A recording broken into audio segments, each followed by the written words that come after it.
Good morning to all God's people. I greet you in God's peace, and allow me to acknowledge and respect all expressions of faith this morning.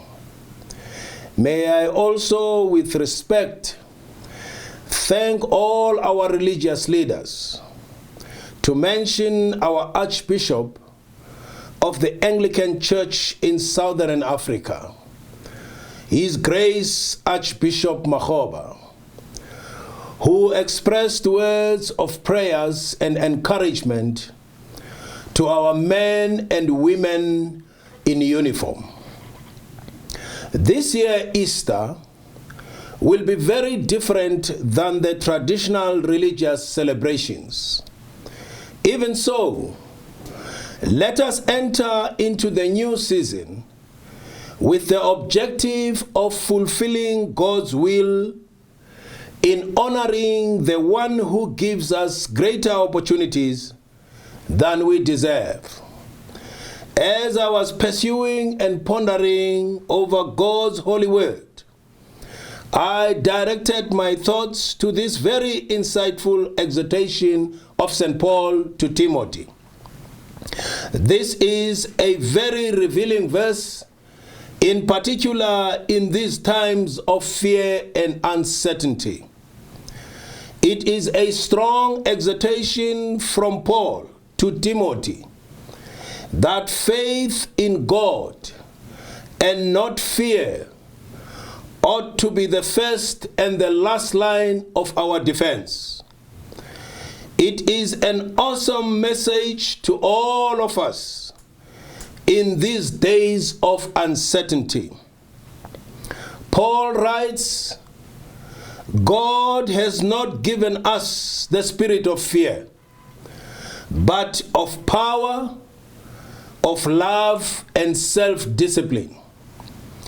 The foundations in which we stand are so badly shaken because of this new vexing and puzzling disease, which is leaving death and dissolution in its wake, and it marches across all known human frontiers.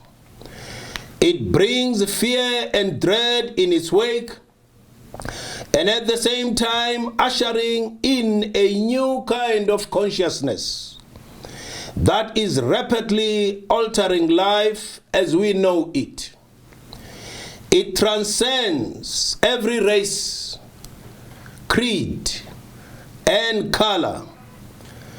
It has no favorites, no hierarchy usefulness, no religious or social status, no gender, education, or background, and it spares no one. These are indeed very troubled times that we are facing.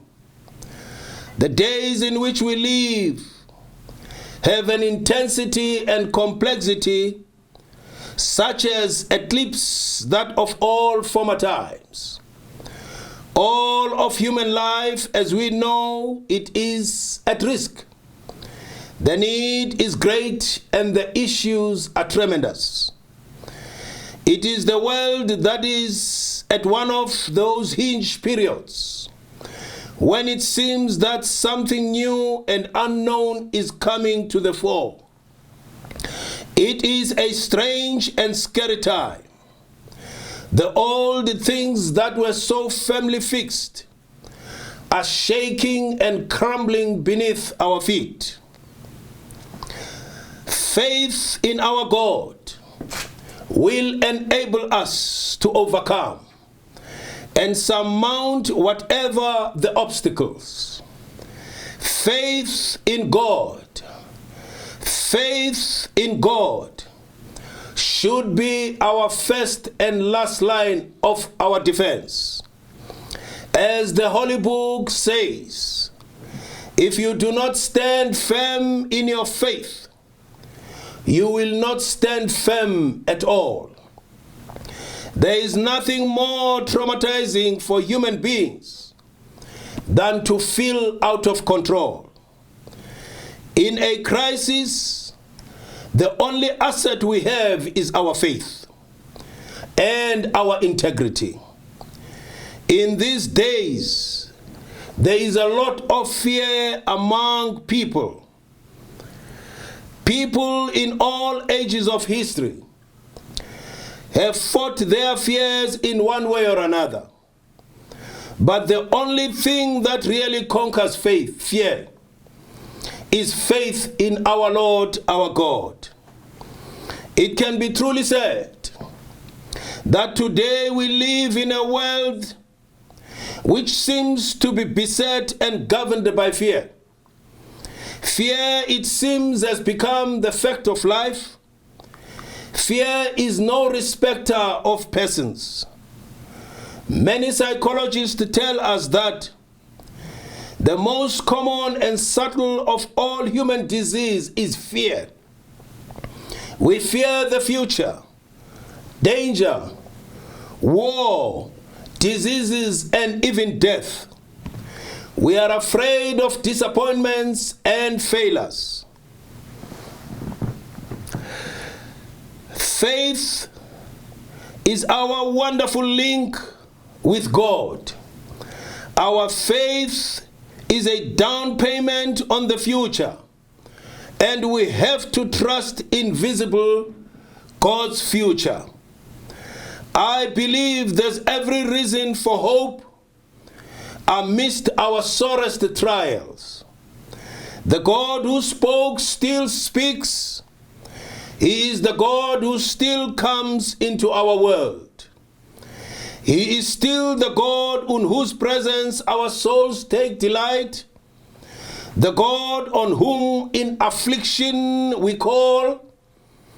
He is the God who is our comfort by night and by day. He alone is our hope, our salvation, and our all. He is the God of our weary years, but also the God of our silent tears. Regardless of calamities of life, God is still faithful. He is the Alpha and Omega. Regardless and against the reality of coronavirus, social and political and economic perplexities, we still hear the message of hope. Life has no meaning without hope. While there is hope, there is life. Hope is the quality that fills life with expectancy and delivers us from despair. To all our men and women in the Department of Defense, in particular our soldiers in the SANDF, I want to encourage you to stand firm in your faith. Take courage in the fact that God has not abandoned us. Whenever the nation calls us, they must find us in the morning, at midday, or in the evening, ready to serve them. May God be your strong tower. May God be your battle axe. May God be your bridge over troubled water during this time of uncertainty. And as we celebrate Easter under the dark cloud of COVID-19, we do so with the knowledge and understanding that if Easter is about anything, then it is the good news that love conquers hate, that right conquers wrong, that non-violence defeats violence, that good conquers evil. The message of Easter proves that life is stronger than death. Today more than ever in the history of humankind, we need a hope that can protect us from cynicism and discouragement. This is a world where Calvary can happen, but in which Calvary is not the end. Back at what seems triumphant evils are the silent, invincible forces of God. Out of every Golgotha that man engineers, out of every Good Friday, God accomplishes an Easter Sunday that proves that the grim reaper death does not speak the last word. God speaks the last word, and his word is always a good word. In conclusion, our lives ought to not to be defined by fear, but they ought to be defined by our walk with God. Faith in our God. I repeat, faith in our God must be our first and our last line of defense.